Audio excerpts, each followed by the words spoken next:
Hello friend, चंदन math classes 17 में आपका स्वागत है। तो चलिए, मैंने बोला था कि ये त्रिकोणमिति और सर्वसमीका का चैप्टर है ना, तो उसके बारे में थ्योरम मैं बताने वाला हूँ। तो ये क्वेश्चन बहुत ही इम्पोर्टेंट होने वाला है, तो एंड तक देखें और समझ में आए तो लाइक और शेयर ज़रूर करें। तो चलिए वीडियो स्टार्ट करते हैं, है ना। तो त्रिकोणमिति के जितने भी फार्मूला है ना, उसके बारे में अभी अध्ययन करेंगे। तो फर्स्ट में देखिए भूमिका, इंट्रोडक्शन। त्रिकोणमिति शब्द ग्रीक भाषा के 3 शब्द यानी ट्री जिसका अर्थ होता है 3, और गोनिया यानी कोण, और मेट्रोन यानी मिति जिसका अर्थ होता है माप से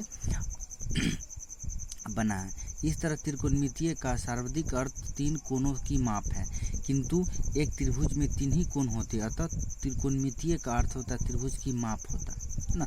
तो चलिए त्रिकोणमितीय अनुपात, अब यहाँ से अब है ना, ये सभी के बारे में अध्ययन किया हुआ है कि यहाँ हम न्यूनकोण के सापेक्ष समकोण त्रिभुज की भुजाओं के कुछ अनुपातों के अध्ययन करेंगे। भुजाओं के ये अनुपात कोण के त्रिकोणमितीय अनुपात यानी ट्रिकोणमेट्रिक रेशियो कहलाते हैं।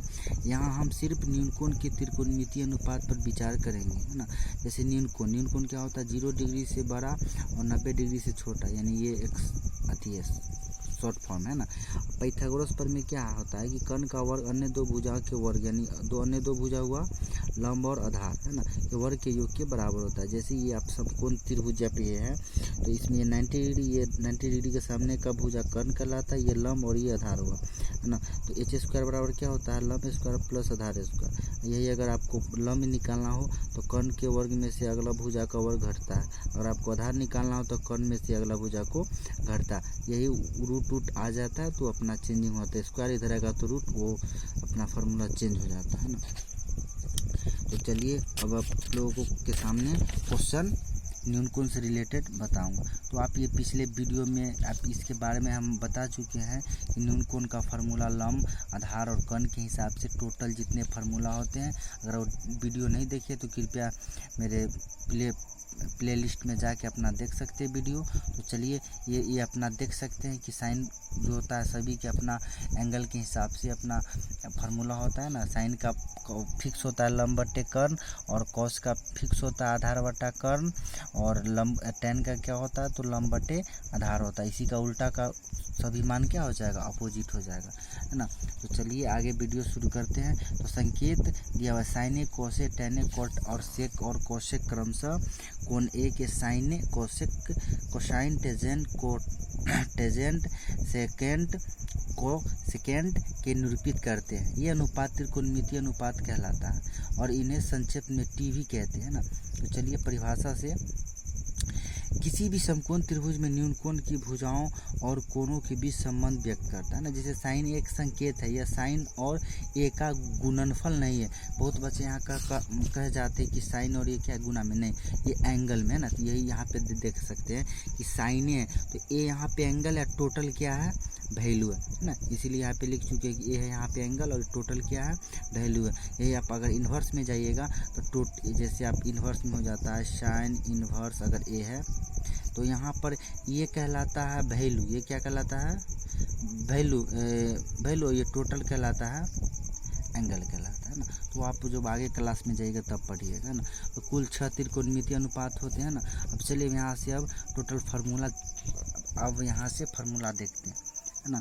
तो चलिए यहाँ पे अब आपके सामने फार्मूला यहाँ स्टार्ट कर देख लीजिए। त्रिकोणमितीय अनुपात के संबंध, रिलेशन ऑफ त्रिकोणमितीय रेशियो। त्रिकोणमितीय अनुपात के व्युत्क्रमणीय वाला संबंध यानी व्युत्क्रम के रिलेशन से संबंधित। तो अब जान रहे कि कोसेक है तो इसका उल्टा क्या होता है, 1/sin होता है, और साइन है तो इसी का उल्टा होता है 1/कोसेक होता है। चलिए अब आगे यहाँ देख लीजिए। सेक है तो उसका उल्टा होता है 1/cos, और कॉस है तो 1/ क्या होता है, सेक। ये सभी क्या है तो रिलेशन से लिए लंब आधार, तो ये चीज़ होता है ना।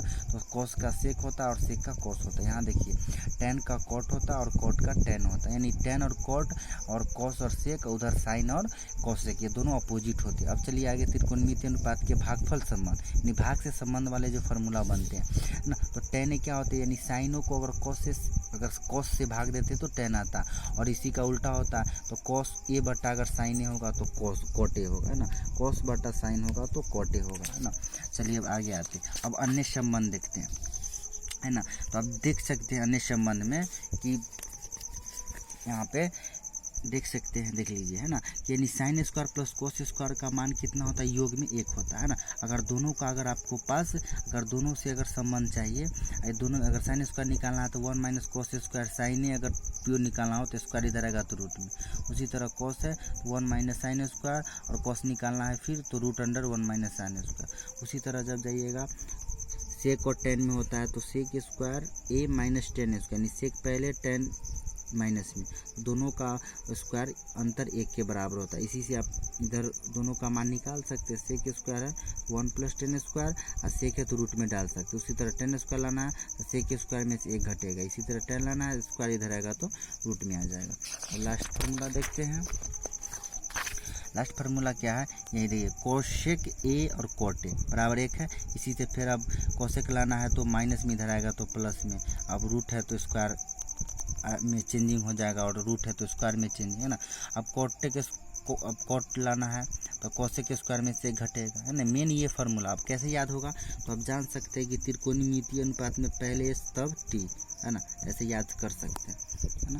तो चलिए, अगर वीडियो अच्छा लगे तो लाइक और शेयर करें, अगर समझ में आए तो लाइक और शेयर करें। Thank you.